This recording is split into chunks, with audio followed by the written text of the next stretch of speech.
Já, góðan dag og komið í sæl. Nú hefst aukað fréttatími miðvikudaginn 21. janúar vegna þess að annan daginn í röð efnt til fjölmennra mótmæla í miðborg Reykjavíkur. Nú hópur fólks fyrir utan stjórnarráðið og fyrir nokkrum mínútum hindraði fólk forsætisráðherra í að koma leiðar sinnar. Og það rétt að geta þess líka að það var ákveðið á fundi forystumanna stjórnmálaflokkana með forseti Alþingis í dag að það yrði ekki þingfundir í dag, heldur yrði ítarleg umræða efnahagsástandið á morgun og fundir voru felldir niður svo að flokkunum gefist tækifæri til þess að búa sig undir þá umræðu á morgun. En Guðfinnur Sigurvinsson, fréttamaður okkar, á vettvangi við stjórnarráðshúsið við Lækjargötu. Guðfinnur, hvað að gerast núna? Já, atburðarásin hefur verið vægast sagt dramatísk frá því að hópurinn fór frá þinghúsinu hingað að stjórnarráðinu. Mér skilst að upphaflega hafi það reynda komið til vegna þess að það er útför í Dómkirkjunni klukkan 2 og því hafi verið breytt staðsetningu. Mótmælin við þinghúsið voru tiltölulega friðsæl. Fólk klappaði saman höndum, barði í potta og pönnur eins og við sáum í gær, en það var ekki nein átök að ræða og lögreglan fylgdist með þessu. Svo skyndilega tekur hópurinn á rás og fer hingað að stjórnarráðinu og þegar ég kem hingað þá sé ég hvernig hópurinn er að fara hérna bak við húsið og þá er Geir H. Haarde forsætisráðherra að yfirgefa stjórnarráðið og er komin út í sinn bíl og það skiptir engum togum að eggjum ringdi yfir ráðherrabílinn, fólk komst að bílnum, gerði hróp að forsætisráðherra, hrópaði vanhæf ríkisstjórn, húaði á hann. Það þurfti sérsveit lögreglunnar til þess að ýta fólkinu frá og koma forsætisráðherra hér niður Hverfisgötuna og í burtu og ég í rauninni veit ekki neina hliðstæðu að neitt forsætisráðherra hafi mætt öðru eins á lýðveldistímanum. Þannig að þetta var afskaplega dramatískt og óvænt. Fólk stendur hér núna, fólk er að henda snjóboltum og eggjum í stjórnarráðið og það klappar höndum og þess framkallar þennan hávaða sem við höfum verið að sjá í gær og núna í dag. Já, Bogi, ég veit ekki hvað ég get sagt meira. Þú hefur ekki rætt við eitthvað af mótmælendum sem eru þarna og fengið einhverja skýringar á því þeir eru væntanlega að mótmæla því sama og þeir voru að mótmæla í gær, en... Jú, fólk vill náttúrulega ríkisstjórnina burt eins og við höfum heyrt og vill fá kosningar. Ég kannski fæ að taka einn mótmælanda að tali núna.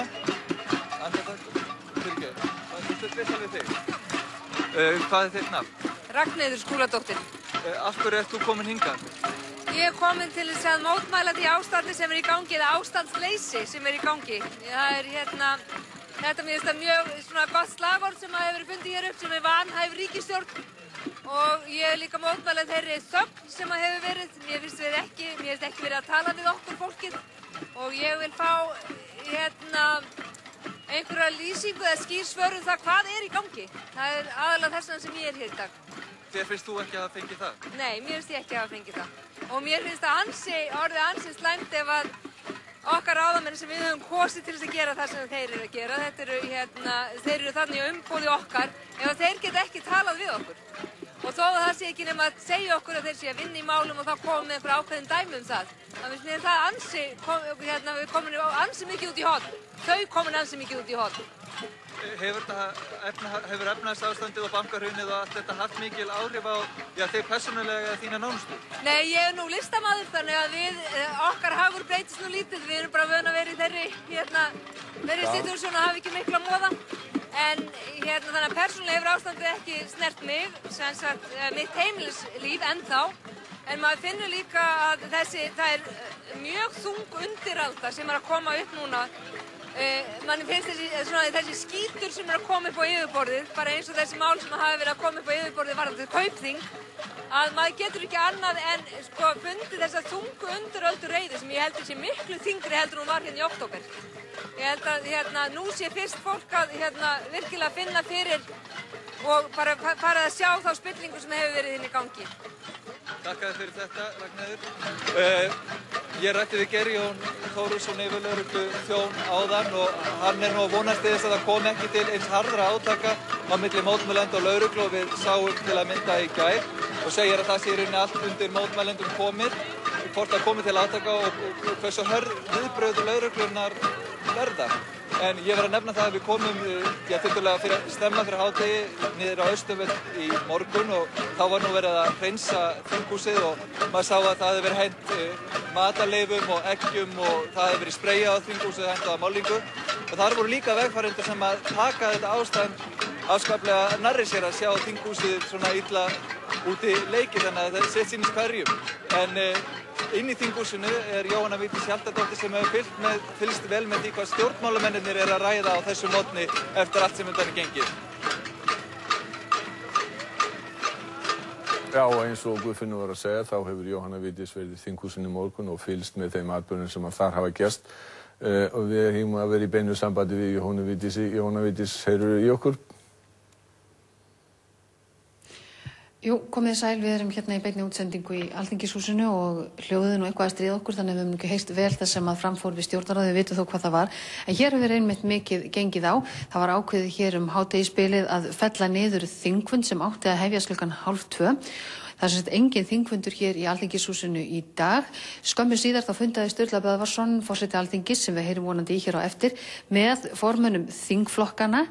Og síðan klukkan 1 þá fundaði hann með formönnum allra stjórnmálaflokkana sem sæti hér á Alþingi með forseta Alþingis og Steingrímur J. Sigfússon formaður Vinstri grænna, hann er hérna hjá okkur. Steingrímur, hvað geturðu sagt okkur af þessum fundi? Já, við hittumst og forseti skýrði okkur frá þessari ákvörðun sinni að fella hér niður þingfund í dag. Gefið nú engin athugasemdir við það.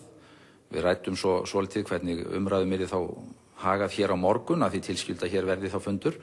Og þá verður væntanlega stór umræða efnahags- og atvinnu ástandið.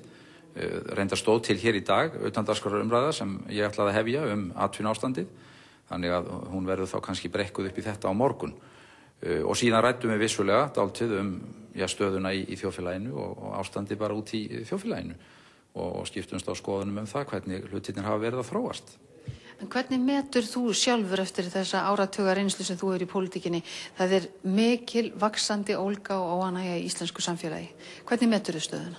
Já, hún hefur verið að breytast hratt núna síðustu dagana. Það er orðin mikil breyting á andrúmsloftinu frá því sem það var í október-nóvember, tala nú ekki og jável bara frá því í byrjun árs. Ég hef nú búin að vera á miklu af fundum bæði fyrir og eftir áramót og hef svona fylgst dálítið með þessu, hvernig vonbrigðin, undrunin og óvissan hefur breyst í gremju og síðan reiði og þetta ástand er að magnast og það er að breiðast út allt landið.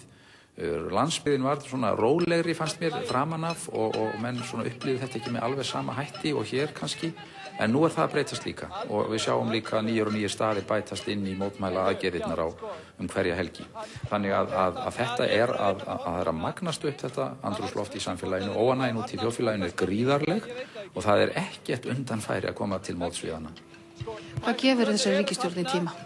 Já, það er upplausn á stjórnarheimilinu og ég gef henni ekki langan tíma ef hún finnur þá ekki einhver ráð í sínum herbúðum og ef hún finnur ekki leiðir til þess að koma verulega til móts við þjóðina. Ég reyndar held að hún sé svona það bil að átta sig á því að hún á ekkert undanfæri. Það verða kosningar í síðasta lagi í vor og hvernig sem landinu verður stjórnað fram að því þá er það nú það minnsta sem en geta gert, en síðan þarf margt fleira til og það býður okkar allra alveg risavaxið verkefni í íslensku samfélagi og íslenskum stjórnmálum. En á þeim tíma í millitíðinni segjum svo ef að stjórnin liðast í sundur þá verður ekki kosningar fyrir en í vor. Hvað þá? Já, þá einfaldlega situr einhver bráðabirgðastjórn eða starfsstjórn, það verður jú að fara með málin þangað til að búið er að kjósa. Ég held að það sé æskilegt að kjósa eins fljótt og svona er við hæfi, þó ekki það fljótt að það þykji ólýðræðislegt, menn verða að hafa tíma til að bjóða fram þeir sem það vilja. En það er líka mjög dýrt að draga það lengi vegna þess að þetta ráðleysi og óvissu ástand kostar okkur upp á hvern einasta dag. Þannig að ég myndi segja að svona 2 til 2,5 mánuður væri hóflegur tími og þá situr bara bráðabirgða eða starfsstjórn af einhverju tagi sem að fer með nauðsynlegustu mál fram að kosningum. Steingrímur Sigfússon, takk kærlega fyrir þetta og við heyrum vonandi í Sturlu Böðvarsinni hér á eftir til þess að segja okkur frá þinghaldinu framundan. En eins og þið heyrið á þessum fréttum, bæði þessum mótmælum og viðbrögðum formanns Vinstri grænna, þá töluverð óvissa í pólitíkinni hér í dag og í landsstjórninni. Nú varaformaður Samfylkingar sagði í fréttum útvars í hádeginu að það væri óhjákvæmilegt annað en að ganga til kosninga í vor. Staðan væri sú að það væri ekki lengur traust á milli ríkisstjórnar og þjóðarinnar og að á þeim grunni væri ekki hægt að byggja upp hið nýja Ísland og þetta hljóta að teljast ansi stór orð hjá varaformanni Samfylkingarinnar sem jú hinn stjórnarflokkurinn og nú fréttastofan hefur heimildir fyrir því að innan þingflokks Sjálfstæðisflokksins þar vaxandi óþol með flokksforystuna. Það eru meira en 100 dagar frá 7. október síðastliðnum þegar neyðarlögin voru sett og menn vilja meina að það hafi í raun ekkert verið gert.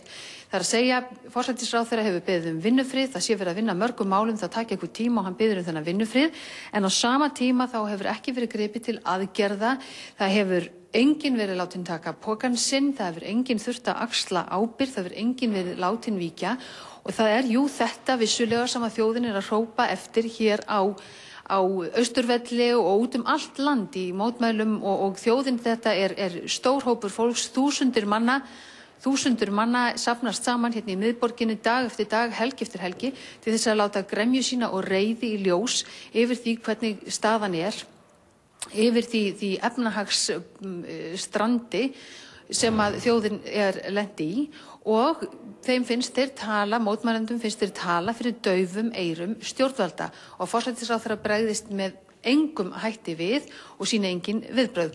Nú við vorum að vonast til þess að forseti Alþingis Sturla Böðvarsson geti komið til okkar hingað í beina útsendingu vegna þess að það jú forseti Alþingis sem að tekur þá ákvörðun að ekki var þingfundur í dag og að funda með formönnum þingflokkana í dag og síðan formönnum stjórnarflokkana. Þetta gerist ekki endilega á hverjum degi en ástandið grafalvarlegt. Það talað að það sé upplausn á stjórnarheimilinu. Varaformaður annars stjórnarflokksins talar að það verða að ganga til kosninga í vor. Nú Geir Haarde fór hérna úr þinghúsinu fyrir stundu og eins og Guðfinnur Sigurvinsson benti á að þá kom hann að stjórnarráðinu núna rétt áðan, Geir Haarde, og þar ætluðu mótmælendur að meina honum eingöngu en hann keyrði í burtu að það hélt áfram þannig að við vitum ekki nákvæmlega hvar hann núna en við ætluðum að reyna að ná tali af Geir Haarde í dag en við vonum að það takist síðar í dag.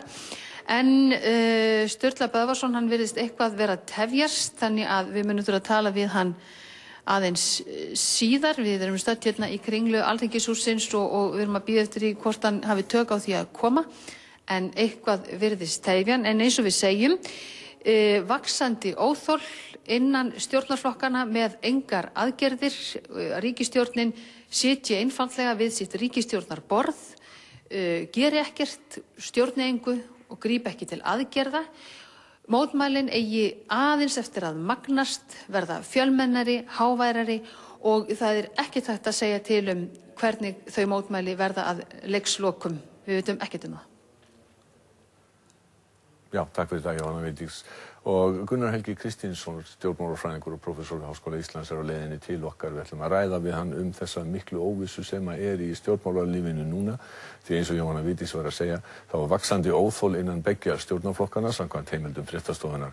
En myndatökumaður okkar náði myndum að því fyrir nokkrum mínútum þegar Geir Haarde, forsætisráðherra, yfirgaf stjórnarráðið og hélt út í bíl. Hópur mótmælenda gerði aðsúg að bílnum og kastaði hann eggjum og snjóboltum og hindraði för bílsins. Lögreglumönnum sem gæta forsætisráðherra lenti saman við mótmælendur og Vísir.is segir að kylfum hafi verið beitt.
Og þessir fáheyrðu atburðir gerðust núna fyrir 20 til 25 mínútur hálfþrjúleytið þegar að Geir H. Haarde forsætisráðherra var á leiðinni út í bíl sinn og mótmælendur umkringdu hann og grýttu bílinn með eggjum og snjóboltum.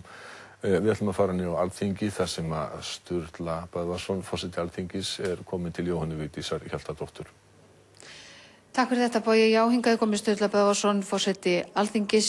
Sturla, það verið að við erum að upplifa hér óvenjulega daga á Alþingi, kröftug mótmæli dag eftir dag hér fyrir utan og það var ákveðið í dag að fella niður þingfund. Hver aðalástæðan fyrir því?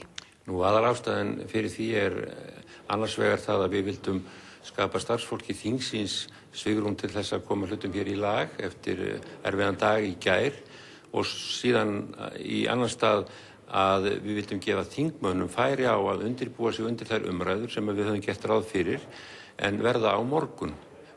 Dagurinn í gær gaf ekki mikið næði fyrir þingmenn til þess að undirbúa sig undir umræður vegna þess að það voru fundir og hjá þingflokkunum og mikið ónæði en á morgun verður umræða.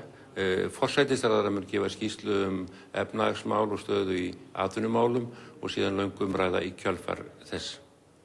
Þú fundaði síðan með formönnum stjórnmálaflokkana hér í dag, hér í þinghúsinu þetta þinghald framhundan. Varstu þá að kynna þeim þessar breytingar? Já, í fyrsta lagi þá fundaði ég með formönnum þingflokkana, það venjubundin fundur, það samráð þinghaldið. Þar kynnti ég þessa ákvörðun mína og fekk stuðning við hana að fresta fund í dag. Fór síðan yfir mál með formönnum stjórnmálaflokkana allra, bæði hvað varðar þessa umræðu og breytingar á störfum þingsins, en einnig það ástand sem hefur skapast hér í þinghúsinu og við þinghúsið vegna mótmæla. Það mikilvægt að það sé gott samráð á milli forseta þingsins og formanna stjórnmálaflokkana þegar svona alvarlegir atburðir að gerast. Þetta eru afar óvenjulegar aðstæður sem að þingið og þjóðin stendur í þessa dagana. Staða ríkisstjórnarinnar virðist ekki vera ljós. Þetta mjög óvenjulegt ástand, ekki satt?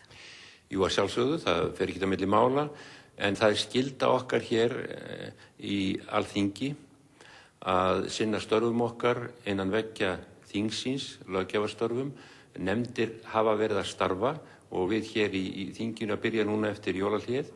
Þannig að það alveg ljóst að við verðum að skapa hér skjól og skilyrði til þess að þjóðþingið geti sinnt sínum skyldum. Og það kemur þá bara í ljós á næstu dögum hvert framhaldið verður? Já, sjálfsögðu, það mun skýrast en á morgun verður þessi umræða, langa umræða efnahagsmál og stöðu í atvinnumálum. Hálfum við fyrir ámálið? 10:30 stundvíslega. Takk fyrir þetta, Sturla Böðvarsson. Nú, við erum áfram hér í þinghúsinu og fylgjumst með atburðarásinn og því sem gerist hér innandyra og utan. Við ætlum að segja þetta gott í bili og gefa aftur yfir á Boga Ágústsson upp í Efstaleiti. Já, takk fyrir það, Jóhanna Vigdís. Miklir atburðir að gerast í stjórnmálum á Íslandi og hingað í myndveri til okkar komin Gunnar Helgi Kristinsson, prófessor í stjórnmálafræði við Háskóla Íslands. Velkomin, Gunnar Helgi. Takk. Þessir atburðir eiga þessir eitthvað fordæmi sem þú getur nefnt? Ekkert sem alveg hliðstætt þessu. Mér dettur helst í hug svona viðvarandi ólæti niður í bæ. Þingráðið 1931 þegar að gífurleg reiði braust út í bænum og fjöldi og múr og margmenni voru í Tjarnargötunni. Í garð Framsóknarflokksins. Í garð Tryggva Þórðarsonar sérstaklega og sem bjó í Tjarnargötunni og sem var umkringt dögum saman og eitthvað þýðilegt, það væri kannski helsta hliðstæðan fyrir þetta. En stjórnmálastaðan ákvæðan eins og hún núna, nú segir Ágúst Ólafur Ágústsson, varaformaður Samfylkingarinnar, að það verða að kjósa Steingrímur J. Sigfússon sem í stjórnarandstöðu. Hann segir að verða að kjósa líka og það greinilega vaxandi óánægja. Það verður ekki annað merkt af þeim mótmælum sem hér eru. Getur ríkisstjórninni sætt við þessar aðstæður? Já, það náttúrulega eitthvað sem hún á endanum svarar, en ég held kannski að ríkisstjórnin hafi haldið að þetta myndi ganga yfir. Já. Og óánægjan sem var mikil í haust, það voru svona tiltölulega ófókuseruð mótmæli. Þau hafa tekið sig upp eftir áramótin, kannski óvænt með svona meiri þunga heldur en fólk átti von á. og með meiri fókus en áður, því að áður var fólk svona mótmæla bara ýmsu, en núna virðist mótmælaaldan hafa fengið alveg skýran fókus, það er að segja krafan það að ríkisstjórnin fari frá og það verði nýjar kosningar. Og mér sýnist ástandið vera komið á þann stað að það getur verið mjög erfitt fyrir stjórnina að koma heil út úr því. En nú hefum við líka heimildi fyrir því að það sé vaxandi óánægja ekki bara innan Samfylkingarinnar, heldur líka innan Sjálfstæðisflokksins, og Jóhanna Vigdís var að vísa til þess hérna áðan að meðal þingflokksins sé vaxandi óánægja með forystuna. Ekkert hefur verið gert, hún hefur beðið frið, ekkert hefur verið gert, enginn hefur verið látinn taka pokann sinn, enginn beri ábyrgð og landið sé í limbói, þó að hún hefur ekki orðið það þannig. Hvað segir þér hugur að ástandið innan Sjálfstæðis, hvernig það sé? Sko, það er eiginlega nýtt. Við höfum heyrt mikið af óánægju í Samfylkingunni með þetta ástand. Við höfum ekki heyrt svo mikið annað í Sjálfstæðisflokknum heldur en þessar deilur á milli Evrópusinna og ekki Evrópusinna. En ég hef ekki heyrt áður að það væri nein útbreidd óánægja með forystu flokksins, að öðru leyti heldur en sem vænta mætti í þessu ástandi. Engin óánægja sem beindist að því hugsanlega að reyna að fjarlæga núverandi forystu eða ógnaði stöðu hennar á einhvern hátt. Þannig að það er eitthvað alveg nýtt og ég túlka það sem viðbrögð við því að menn eru að átta sig á því að óánægjan í samfélaginu, hún er þyngri og alvarlegri heldur en menn gerðu sér grein fyrir. Við höfum heyrt haft eftir þingmönnum, til dæmis í morgun, þegar voru tekið viðtölu og sögðu hreinlega þingmenn Sjálfstæðisflokksins sögðu hreinlega við erum í stjórn eða þá. Hver veit hvað verður í kvöld? Já, ég held að þessi stjórn eigi nú sennilega ekki mjög langt eftir. Hvort að hún lifir daginn eða ekki, skal ég ekki segja. Hvort hún lifir af landsfund Sjálfstæðisflokksins sem er eftir rúmlega viku. Það er nú ennþá meira vafamál og þegar svona ástand hefur skapast eins og núna þá er mjög erfitt fyrir óbreytta forystu að ná tökum aftur á hlutunum. Þannig að mér segir svo hugur að stjórnin standi mjög veikt og þannig að þarf tvo til að vera í stjórnarsamstarfi. Það er óánægja í Sjálfstæðisflokknum, að segja, og þannig að vel þekkt að það er mjög útbreidd óánægja í Samfylkingunni. Það er ekki annað en að vitna til orða Ágústar Ólafs og Marvar Árnason að varaþingmanns. Ályktanir í flokksfélaga og svo framvegis. Ég myndi segja að það þurfi kraftaverk til að bjarga þessari ríkisstjórn. Þú nefndir landsfund Sjálfstæðisflokksins sem á að verða aðra helgi. Einhverju hluta vegna virðist mörgum stjórnmálaskoðendum að hann sé með pólitískt líf í landinu í ákveðinni gíslingu, ekki bara innanlands heldur, hef ég heyrt það líka, að íslensk stjórnvöld hafi beðið það að viðræðum við Breta, Hollendinga og Þjóðverja út af Icesave-málinu og samningar það, að íslensk stjórnvöld hafi beðið það að því yrði frestað þangað til eftir landsfund Sjálfstæðisflokksins. Er hann með allt heila Íslandi í gíslingu þessi landsfundur? Já, það má eiginlega segja það og það má segja að Samfylkingin hafi gefið honum það vægi. Því að Samfylkingin hefur eiginlega veðjað öllu á það að Sjálfstæðisflokkurinn tæki ákveðna afstöðu í Evrópumálunum. Og hún hefur verið tilbúin að fórna frekar miklu fyrir það og núna virðist sem svo að það sé ekki eins ljóst eins og kannski margir töldu í upphafi að Sjálfstæðisflokkurinn muni komast að einhverju niðurstöðu sem að Samfylkingin geti sætt sig við. Og þá held ég að það hljóti bara að vera formsatriði að slíta stjórnarsamstarfi. Já, Ingibjörg Sólrún sagði þá væri sjálfhætt. Já, og þannig að ég held að Sjálfstæðisflokkurinn hann er sennilega að leita einhverja leiða til þess að, eða einhverjir þar að leita leiða til þess að finna einhvern flöt á því að halda þessu áfram, því að það blasir nú svolítið við að Sjálfstæðisflokkurinn muni ekki fara vel út úr kosningu sem verið haldar núna. Miðað við kannanir að minnsta kosti. Já, hins vegar þá náttúrulega ef það er orðin útbreidd óánægja í Sjálfstæðisflokknum líka, að þá er nú kannski skynsamlegast fyrir bæði Sjálfstæðisflokkinn og Samfylkinguna bara að komast að samkomulagi, það hvernig þið ætla að taka næsta skref sem væntanlega eru þá kosningar. Hvenær gætu kosningar mögulega orðið í fyrsta lagi? Steingrímur J sagði hérna í viðtali við Jóhannu Vigdísi áðan að það gæti þess að þetta yrði lýðræðislegt og flokkar hefðu tíma til þess að stilla upp á lista og öllum formsatriðum yrði fullnægt. Hvenær sér þú fyrir þér í fyrsta lagi yrði hægt að kjósa ef það er ákveðið í þessari viku? Ég myndi halda svona einhver tíman mánuð á móti mars-apríl gæti verið ekki fráleitu tími eða í apríl. Okkur eru orðið tíðrætt Sjálfstæðisflokkinn. stæði í stjórnarflokkin, en hvað með Samfylkinguna sem nýr flokkur með sterkan formann sem nú hefur þurft að vera frá vegna veikinda og við höfum heyrt af óánægjuröddunum innan þar. Þær eru meiri telur heldur en innan Sjálfstæðisflokksins. Já, þær hafa allavega verið háværar. Það hefur heyrst meira óánægjunni í Samfylkingunni. Ég held að Samfylkingin sé reyndar í ægilegri stöðu. Sjálfstæðisflokkurinn búinn að tapa fylgi samkvæmt skoðanakönnunum. En Samfylkingin hefur fengið það fylgi að einhverju leyti, en hefur sjálf tapað miklu fylgi yfir til Vinstri grænna. Þannig að hún með þetta lausa fylgi óánægðra sjálfstæðismanna og gæti mjög farið flatt á því ef Sjálfstæðisflokkurinn breytti nú stefnu eða breytti forystu eða eitthvað slíkt, þá gæti Samfylkingin sitið í súpunni og ég held að Samfylkingarfólk upplifi það mjög sterkt. Að mjög sterkur hluti af þeirra stuðningsmönnum að gefast upp á hann. Getur verið að Framsóknarflokkurinn með algjörlega nýja forystu sem á enga pólitíska fortíð getur komið sterkur inn við þessar aðstæður? Það allt mögulegt í því. Það nýr formaður þar og það er svona nýtt yfirbragð og hann hefur ekki mikla reynslu í pólitík. Ekki bara Obama heldur? Nei, einmitt. Það gæti algjörlega óþarft að útiloka það. Framsóknarflokkurinn getur komið sterkur inn í þetta ástand. Gunnar Helgi Kristjánsson, þakka þér kærlega fyrir. Nú, við ætlum að skýra ykkur frá því sem gerðist í gærkvöldi og nótt við Alþingishúsið. Það sem að Svavar Halldórsson hefur tekið saman. Hvað gerðist þar? Nú,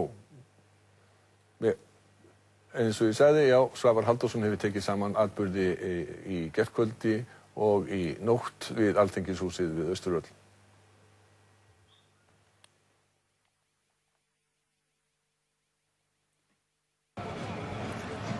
Mótmælin á Austurvöllunum í gærkvöld voru tiltölulega friðsæl.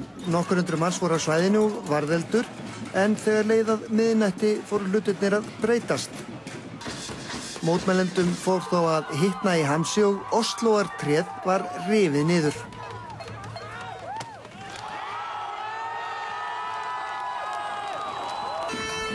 Mótmælendur fóru með tréð og bættu því á varðeldin við mikinn fögnuð margra.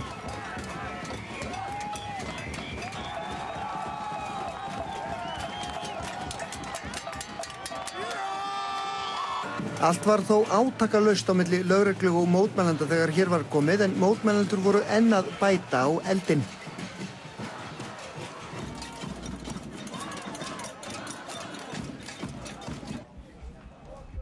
Lögregla lokaði þó fljótlega öllum leiðum að svæðinu svo ekki bærist meiri eldmatur og þá fór mörgum að hitna verulega í hamsi.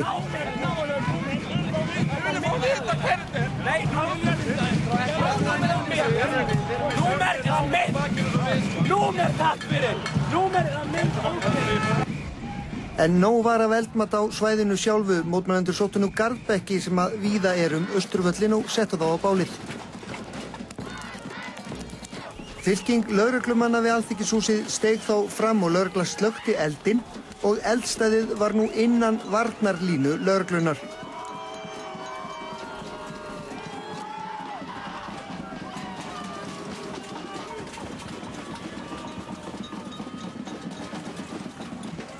Upp úr þessu fór að bera meira á ögrandi orðbragði og hegðun mótmælenda.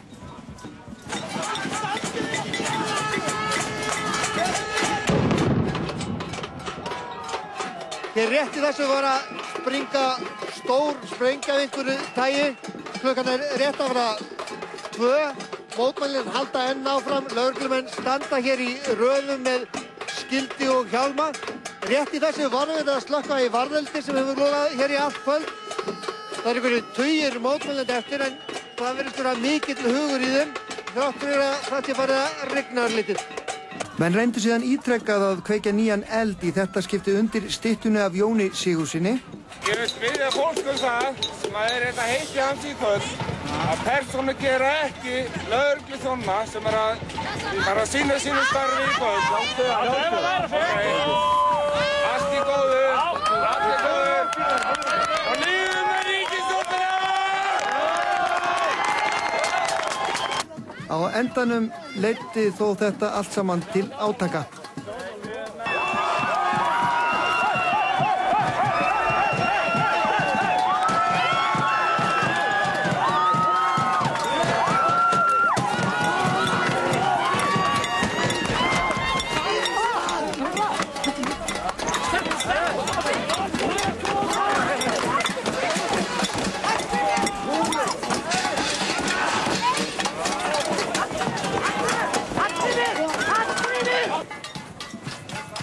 Lögregla beitti piparúða margoft en það var enn og aftur kveikt í og lögreglan brást við aftur og aftur.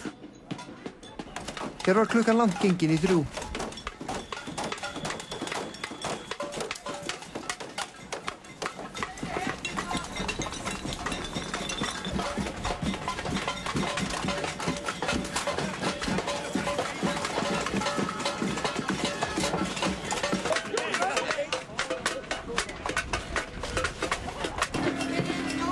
Upp úr þessu þynntist hópur mótmælenda verulega og slökkviliðið komst loks á staðinn.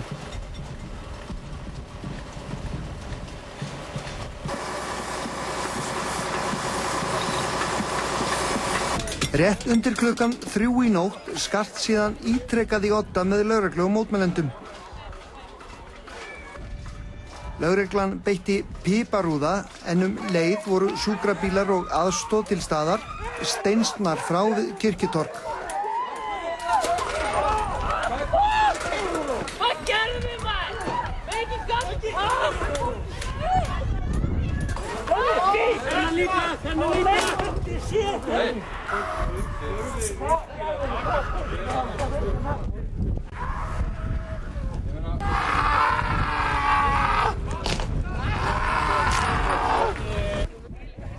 Enginn var hins vegar handtekinn og segja má að mótmælunum hafi lokið upp úr klukkan 3 í nótt.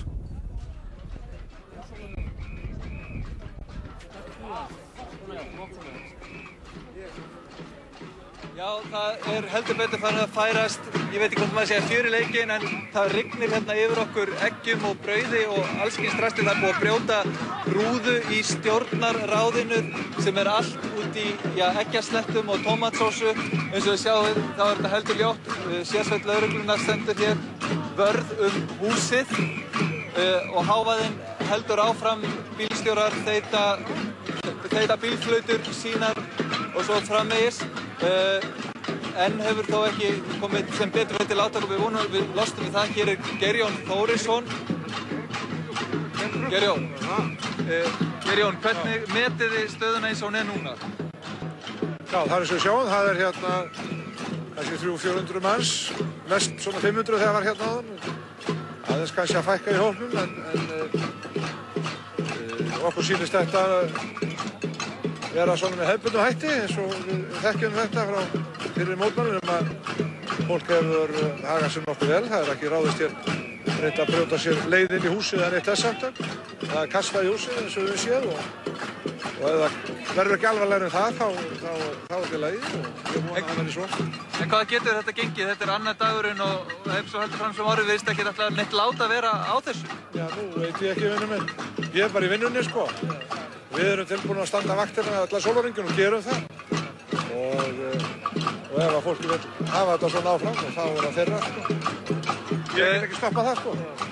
Eru þið með mikinn viðbúna hér umfram það sem við höfum séð? Eru þið tilbúinir undir hvað sem ef maður getur sagt eins og þó sem maður vonið þetta það verði ekki? Það er reglan alltaf tilbúin til þess að mæta öllum þeim verkefnum sem hún þarf að standa fram með. Shit. Fyrirgefið. Já, herru, látum þetta gott. Herru, já, þarna vekk ég bara brauð í hausinn. Ég held við látum þetta gott heita. Já, Guðfinnur fékk einhverja sendingu þarna frá mótmælendum í höfuðið og við ljúkum viðtalinu við Geirjón Þórisson í bili. Við höfum verið að fylgjast með á Alþingi og víðar í dag. Helgi Seljan hitti Ragnheiði Ríkharðsdóttur þingmann Sjálfstæðisflokksins í morgun og spurði hana meðal annars hvort mótmælin í gær hefðu skilað sér inn í Alþingishúsið. Já, ég held það. Ég held að þau hafi virkilega náð í gegn og það sé umhugsunarefni fyrir alla með hvaða hætti menn lesa í þessi skilaboð og hvaða skref verða tekin nú á næstu dögum. Ertu að farin að efast stuðning þinn við ríkisstjórnina eitthvað? Nei, ég ennþá í stjórnar meirihluta og styð stjórnar meirihlutan á meðan ég þar. En einhverjar efasemdir eða eitthvað? Já, ég held að menn þurfi að virkilega setjast niður, fara yfir þá stöðu sem akkúrat og lesa í gærdaginn og taka næstu skref. Heldurðu þannig að þetta komi til með að hafa einhverjar breytingar á já, til dæmis, já, ríkisstjórninni eða því hvernig hún skipuð eða eitthvað slíkt eftir þessi mótmæli gerð? Það ríkir ekki traust á stofnunum samfélagsins. Ég hef sjálf talað fyrir því að það ættu að verða uppstokkanir í stofnunum samfélagsins og ég held að það sé algjörlega skýr krafa það. Hvers vegna hefur það ekki náð í gegn? Þrátt fyrir að þið allir þingmennirnir, það eru margir þingmenn sem hafa talað fyrir því að það þurfi til dæmis að auka traust á Seðlabankanum, Fjármálaeftirlitinu og margir hafa nú líka jafnvel bara bent á æðstu menn ríkisstjórnarinnar. Hvers vegna heldur þetta ná ekki í gegn? Það er vegna þess að við þingmenn erum þingmenn en ráðherrar eru ráðherrar og þeirra er valdið. Helgi ræddi einnig við Lúðvík Bergvinsson, þingmann Samfylkingarinnar.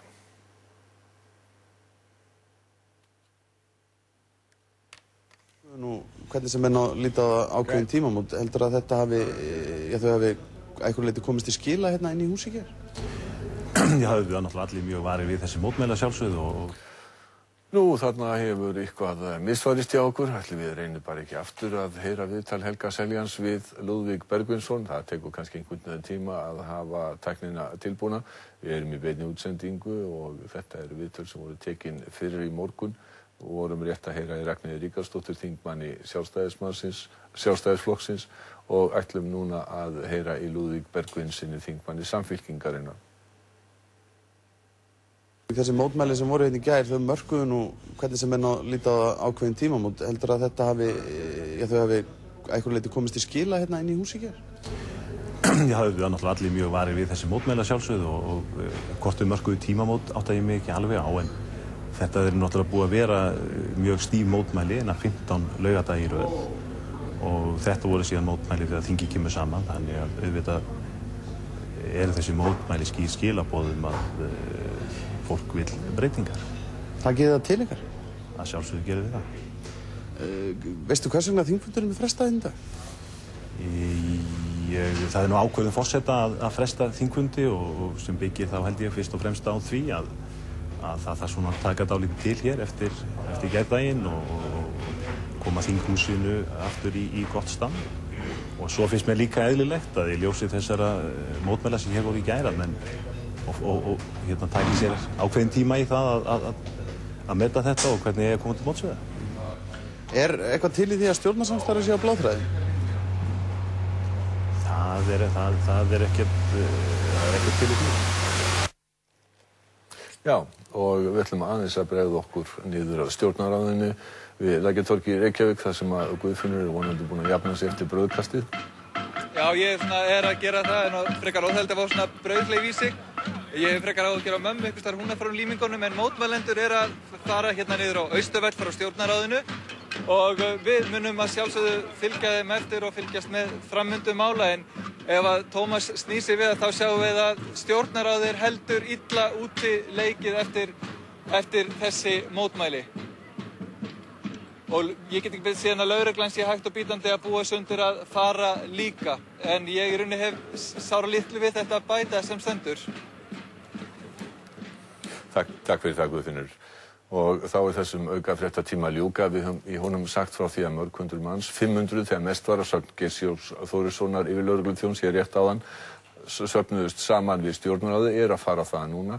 Mótmælendur hafa barið potta og pönnur og blásið í flautur. Nokkur úr hópnum veittust að bíl forsætisráðherra sem að ætti undan ekkert og látum eftir að hafa setið undir árásum mótmælenda í nokkran tíma þar sem að við sáum á myndum sem við sýndum áðan. Nokkrir 10 lögreglumanna eru á staðnum búnir skjöldum og hjálmum. Fólki var fyrir framan húsið og hrópaði þar vanhæf ríkisstjórn á stöðum. Nú eggjum og öðru málingu var hent í húsið eins og við sáum á myndunum núna rétt áðan og það var búið að brjóta rúðurnar. Við höldum áfram að fylgjast með og segjum ykkur nýjustu tíðindi á vef okkar rv.is og á Rás 2 og í fréttum Ríkisútvarpsins klukkan 16, 18 og 19. Og það má auðvitað sjá þennan auka fréttatíma sem alla aðra fréttatíma okkar í útvarpi og sjónvarpi á vefnum. Verið sæl að sinni.